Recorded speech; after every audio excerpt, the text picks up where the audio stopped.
बिस्मिल्लाहिर्रहमानिर्रहीम। अस्सलाम वालेकुम friends, welcome back to my channel. I hope आप सब लोग खैरियत से होंगे, ठीक ठाक होंगे। फ्रेंड्स, आज मैं आपको बताऊंगी अलसी के बीजू का इस्तेमाल, कि आप अलसी के बीजू को किस तरीके से इस्तेमाल कर सकते हैं और किस तरीके से इस्तेमाल नहीं कर सकते। फ्रेंड्स, अलसी के बीज के बहुत ज़्यादा फ़वाइद हैं। पहले मैं आपको बता दूं कि अलसी के बीज में हमें क्या क्या मिलता है। फ्रेंड्स, अलसी जो है ये 3 ओमेगा है, 6 ओमेगा है, 9 ओमेगा है। अलसी को 200 ग्राम से ज़्यादा पीस कर मत रखिए, क्योंकि अगर हम इससे ज़्यादा पीस कर रखेंगे तो ये कड़वा हो जाएगा, तो फ्रेंड्स फिर आप इसको खा नहीं सकेंगे। फ्रेंड्स, आपने अलसी को किस तरीके से इस्तेमाल करना है, मुख्तलिफ अमराज के लिए मुख्तलिफ तरीके से इस्तेमाल की जाती है।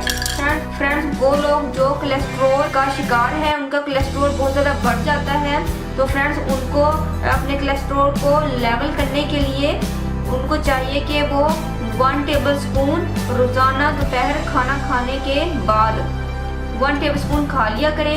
फ्रेंड्स, इससे आपका जो कोलेस्ट्रॉल लेवल है वो ठीक रहता है, बाल और स्किन भी अच्छी रहती है। तो देखिए फ्रेंड्स, इससे आपके बाल और स्किन कितनी अच्छी रहती है। इसके लिए मैं आपको इंशाल्लाह मैं आपको बहुत सारी रेमेडीज़ भी बताऊंगी आपकी स्किन के इस्तेमाल के लिए, बालों के इस्तेमाल के लिए, और मैंने बताई भी होंगी। आप चेकआउट कर सकते हैं मेरे यूट्यूब के चैनल पर। और फ्रेंड्स, इसके अलावा अलसी किस लिए इस्तेमाल होती है आपको ये भी बता देते हैं, और किस लिए इस्तेमाल नहीं होती। फ्रेंड्स, अलसी के बीज या ऑयल आपने निहार मुँह नहीं खाना, क्योंकि फ्रेंड्स खवातीन खासकर बिल्कुल भी ना खाएं, क्योंकि खवातीन को हार्मोन्स प्रॉब्लम होते हैं। हार्मोन प्रॉब्लम वाले पीरियड्स के दौरान 7 दिन ज़रूर 2 चम्मच अलसी के बीज खाएं। पाउडर बना कर ले लें या आप साबुत भी ले सकते हैं। ये फ्रेंड्स, अलसी के बीजों को फ्लैक्स सीड भी कहते हैं, और ये 2 कलर के होते हैं। लेकिन फ्रेंड्स, आपने इसको निहार मुँह बिल्कुल नहीं खाना, क्योंकि निहार मुँह खाने से ये आपको इन्फेक्ट कर सकते हैं। और फ्रेंड्स, जिन बच्चों की हड्डियाँ टेढ़ी होनी शुरू हो जाएं, वो बचपन में ही बच्चे छोटे होते हैं तो उनकी जो हड्डियाँ हैं वो टेढ़ी होना शुरू हो जाती हैं।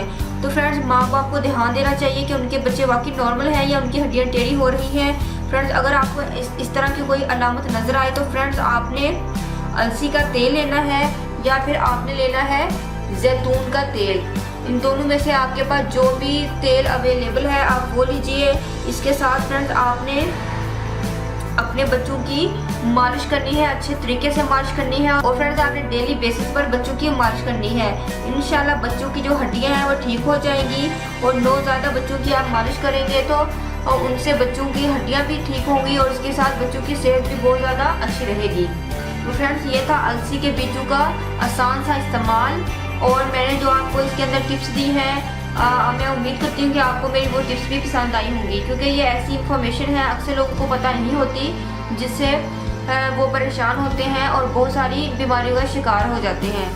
तो फ्रेंड्स, ये थी मेरी आज की वीडियो जो अलसी के बारे में मैंने बनाई है, और इसी तरीके से इंशाल्लाह फ्रेंड्स मैं आपको तमाम इस तरह के बीजों और हर्ब्स के बारे में इस तरह की नॉलेज देती रहूँगी, ताकि ज़्यादा से ज़्यादा लोग मेरी वीडियो से फ़ायदा उठा सकें। और फ्रेंड्स, आप लोग मेरी वीडियो को लाइक और शेयर ज़रूर किया कीजिए, ताकि दूसरे लोग भी इससे फ़ायदा उठाएं, और आप लोगों को ज़ुबानी भी बता सकते हैं, ताकि ज़्यादा से ज़्यादा लोग फ़ायदा उठाएं और दुआओं में हमें याद रखें। सो फ्रेंड्स, अगर आप लोग फर्स्ट टाइम मेरी वीडियो देख रहे हैं तो प्लीज़ मेरे चैनल को सब्सक्राइब करें, मेरी वीडियो को लाइक और शेयर करें। दुआ में याद रखिएगा। मिलते हैं नेक्स्ट वीडियो में किसी और अच्छी सी रेमेडी के साथ। तब तक के लिए अल्लाह हाफिज़। Thank you for watching my videos.